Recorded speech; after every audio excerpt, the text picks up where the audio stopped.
previously on Project Dollhouse. Oh my God! Oh my God! Okay. Bibili tayo ng property.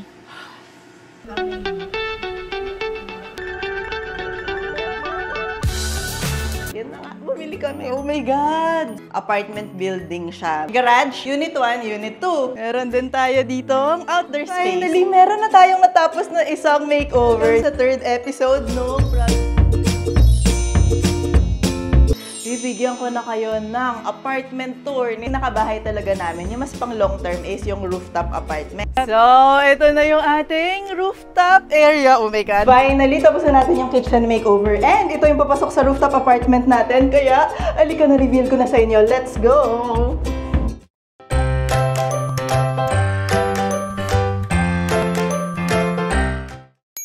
Hi, this is Elle and welcome sa episode 9 ng Project Dollhouse. Grabe.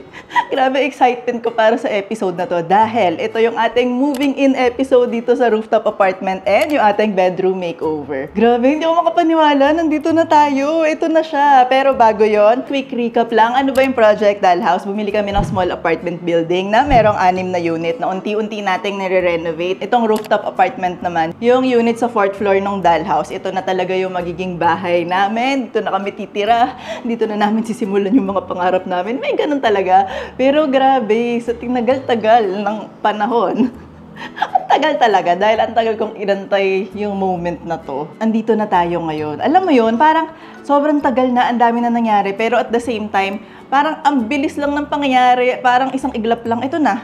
Ito na siya.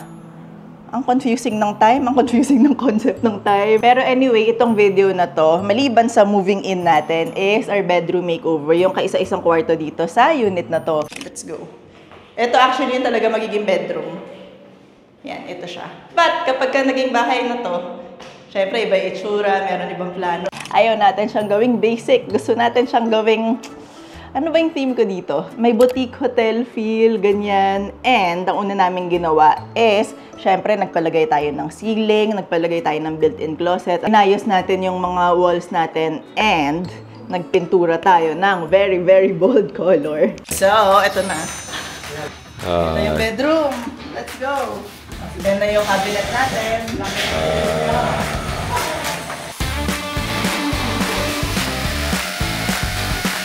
Bedroom update. Ayan na siya. Ano na. So, meron na tayong ceiling. Tapos, may mga ilaw na rin tayo dyan. And, ito na yung closet. So, kailangan na natin i-finalize yung wall color, yung ceiling color, yung cabinet color dahil magpipaint na tayo. Yung wallpaper ko, ang tagal nang ready. Ayan yung wallpaper, merong pattern na ganyan. Tapos ang gusto kong color, parang ganito, yung mukhang rust, burnt orange. Ganito ba?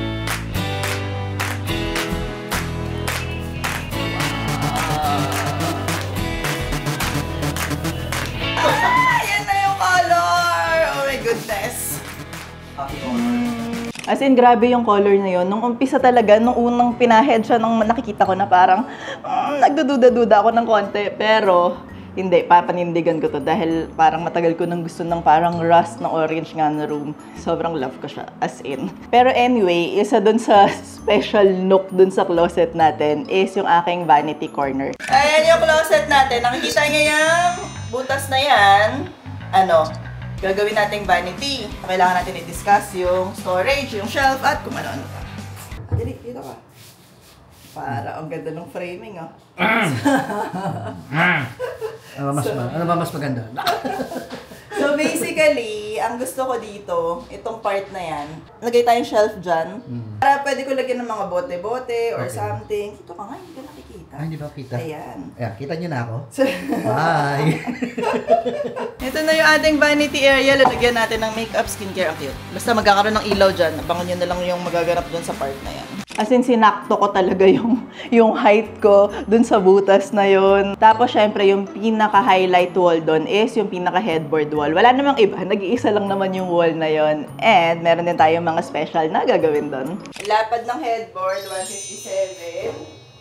Yung height is 103.6. At yung kama namin, queen eh. Queen O, lang. takto, 60. Queen.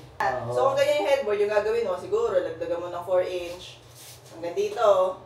Oh my goodness, look! Ayan na yung sa likod ng headboard natin. Meron yung dramang ganyan. Yung taas na yung white na yan, wallpaper. And syempre, ang importante dito is yung mga design details na talagang dadagdag at bubuhay dun sa room natin. Ayan na! Magkakabit na tayo nitong wallpaper natin. Ito yung wallpaper. Cute! Let's go! Cute!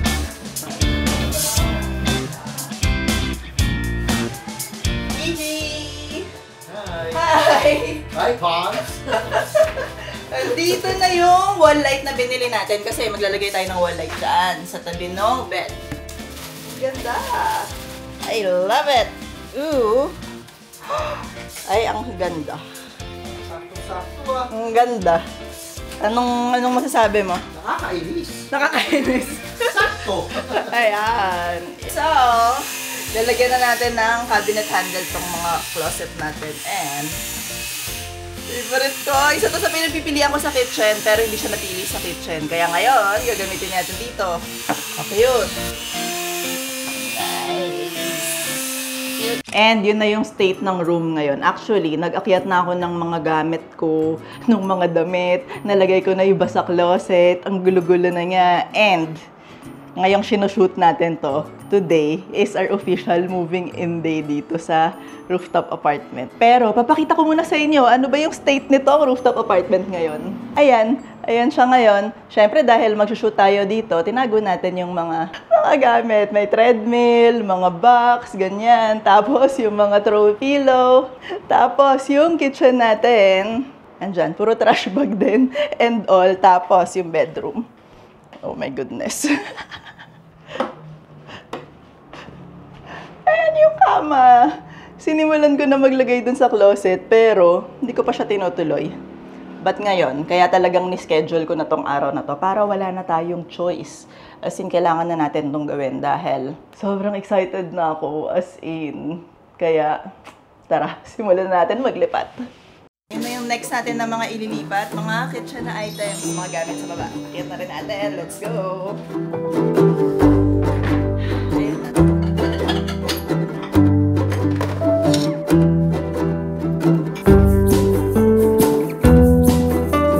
Medyo na-overwhelm na ako.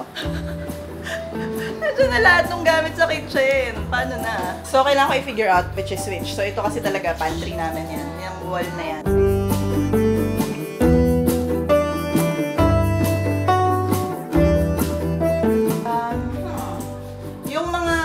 Mug ko dun yan. Kasi naka-display.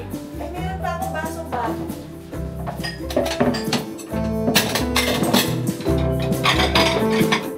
Hindi siya perfect.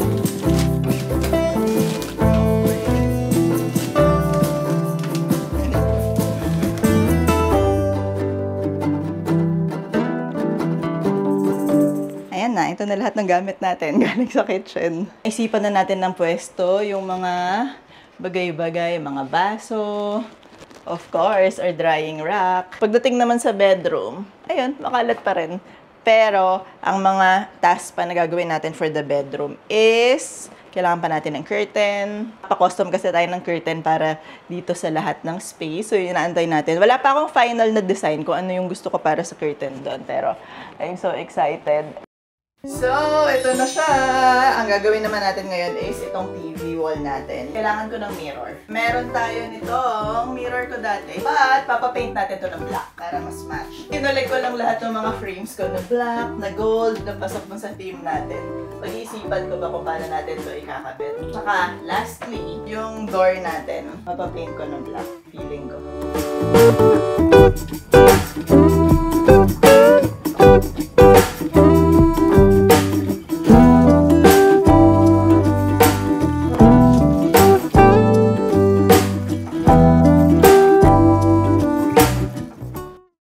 Finally, tapos na natin yung makeover dito sa bedroom natin. And I can't wait na pakita sa inyo lahat ng ginawa natin doon. Kaya alika, tour ko na kayo.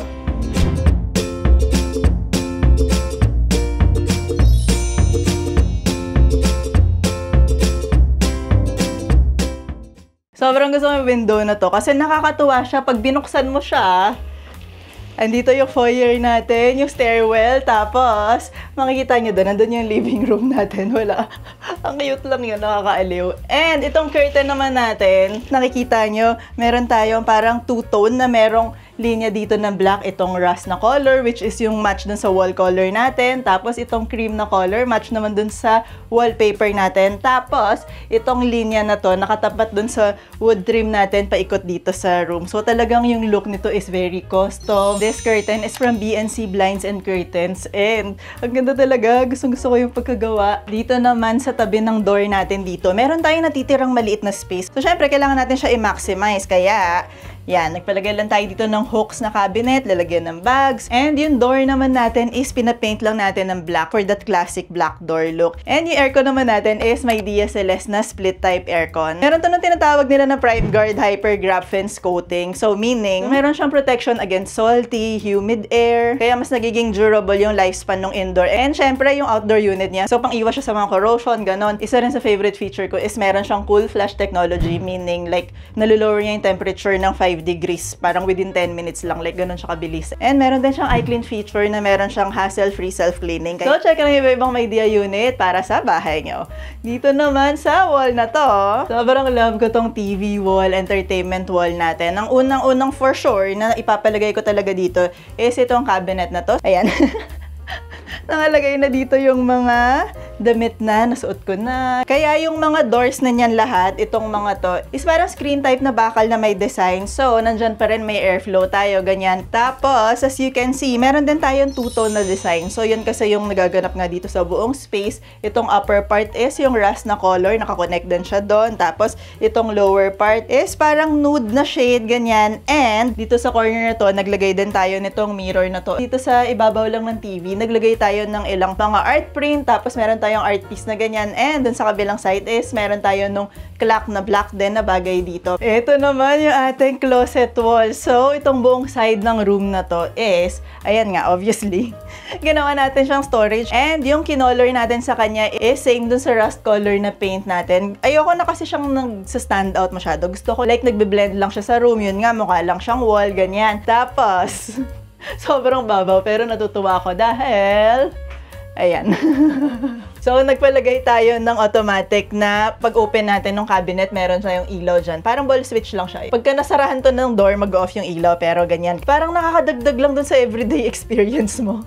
Pagbukas mo, may ilaw na, feeling mo nasa hotel ka, diba? Yun nga yung pa-vibe natin dito. Gusto natin ng boutique hotel style, ganyan. Kaya, yan yung nilagay natin sa closet. And ang isa pang ginawa nating special dito is itong cabinet handle natin. Sobrang natutuwa dito sa handle na to. Isa to sa pinagpilian ko para sa kitchen, actually. So, hindi siya pumasa dun sa kitchen natin kasi mas perfect yung napili natin dun. Kaya naghahanap ako ng handle dito, parang, oh my God, alam ko na, sobrang perfect nito. Acrylic siya with gold. And ang isa pa na talaga sabi ko, nako, gusto ko talaga to idagdag dito sa closet wall na to is yung aking vanity area. So, nagpalagay ako ng niche dito sa closet natin. Ayan na lahat ng mga pa-skincare natin. Tapos dito sa pinaka-table natin, nandyan yung mga makeup natin. Tapos meron tayong backlight dyan, syempre. Ayan, nandito rin yung switch niya. So, pwede ako magsaksak din dito kung may kailangan tayo. And syempre, paano tayong papaganda dyan? Kailangan natin ng mirror. Ayan.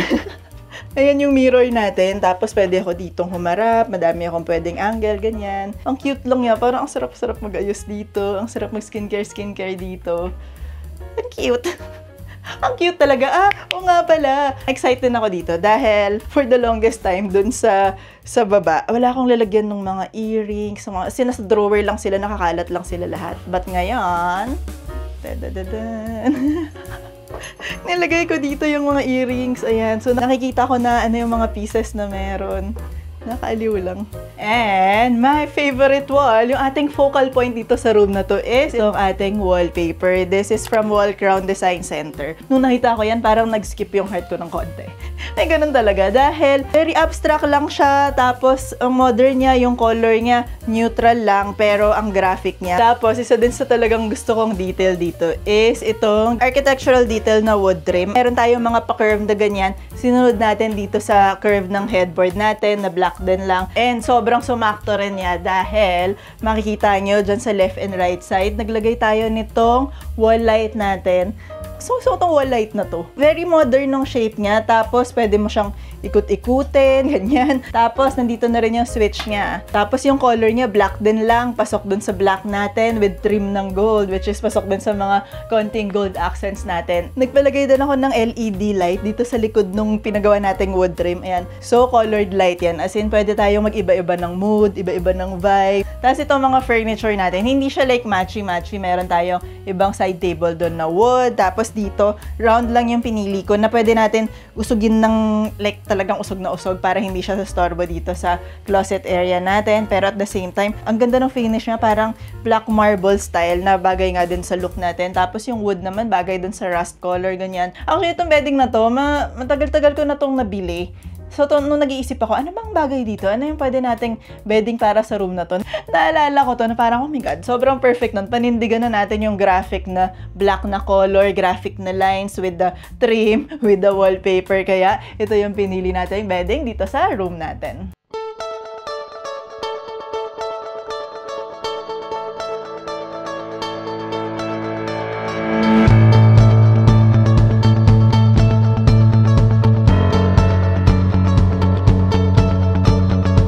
So, ito na yung ating bedroom makeover. As in, nakakatawa siya, na-happy ako. Dahil actually, yung ini-imagine ko nung nagsastart pa lang or nung hindi pa ginagawa para ako, ano pang gagawin natin dito? Sabi ko, naku, gusto ko ng mga sabitan nga ng hook, tapos gusto ko ng wall of storage, gusto ko ng may boutique hotel vibe nga na parang ang custom ng look. Yung parang very ano talaga siya. Oh, yes? Sige. Nagsasalita pa tayo. Teka lang, storbo si Christmas. Pero yun nga, parang yung feeling na meron kang grown-up na room, ganon. Like, dahil ginawa mo talaga siya dun sa gusto mo, naka-custom siya lahat. Ayan, sobrang happy ko dito sa room natin na to. Hay, buti naman. At natapos na natin siya. Pero, itong room pa lang yung tapos. Well, tsaka yung kitchen, ganyan. Alika, sama ko kayo sa labas para makita nyo kung ano na yung itsura doon. So, ito na nga. Ayan na yung space natin. Christmas, excuse me. Maliwanag pa pala. So, ayan yung kitchen. Nako, ang dami-dami natin sinasabi mula kanina. Ito naman, nakita nyo na yung makeover na to. Hindi nyo pa napanood. Well, ililink ko naman lahat yan. Yan yung kitchen makeover natin. Sobrang favorite ko tong magluto dito. Pagdating naman dito sa great room, actually, okay na siya, livable na siya. Pero hindi pa siya like, tapos na tapos talaga. Ayan. Ayan na yung dining nook natin. Ganyan. So, ang kailangan ko pang isipin is yung cushions. Ito kasi yung mga existing na natin ng mga throw pillow, ganyan. Pero, syempre, papagawa pa tayo dyan ng cushion, tapos di ko pa alam anong color, ano yung look, ganyan. Yan din actually yung working area ko ngayon, dyan sa corner na yan. Tapos meron tayong pa-coffee nook. Kailangan pa rin namin is, ano ba yung curtain dito? Ano yung gagawin natin dyan? Hindi ko pa alam. Pero kailangan na talaga kasi dyan yung sunrise. Ang init dito. Kasi nakatutok yung araw dito, kaya kailangan na natin ng kortina dyan. And yung ating living area, look oh. Sobrang love ko niyang bricks natin. Ang ganda nung kinalabasan. Abangan nyo yung full tour talaga nito. As in, mula sa baba, yung laundry area natin. Itong sa stairwell natin. Ang cute to. Yung wallpaper na yan, no? Galing din sa wall crown. As in, ang cute. Anyway, so ngayon, andyan yung treadmill. Andyan yung dumbbell natin. So, hopefully, makuha rin ako ng treadmill na yung mas maliit lang, yung hindi ganyan kalaki. So, ayan yung ating moving in na video and bedroom makeover. So, nag-arrange pa tayo. Sobrang dami pa naming decision dito. Lahat ng curtains dito, yung cushion, ito, ano ba yung talagang final na plano. Feeling ko madami pang mga changes sa look nito. Anong gagawin natin dito. So, lahat yon. Yes, gusto mo talaga sumama sa video, no? Gusto mo talaga. Okay, sit. Okay, my love. Hi ka doon, no? Hello. And yan, thank you sa pagsubaybay niyo dito sa series natin na to, sa pagsama sa amin dito sa pagbuo namin ng rooftop apartment, itong Project Dollhouse. And abangan niyo yung full tour nitong rooftop apartment natin. Diba, Christmas? Diba? Bye! Bye!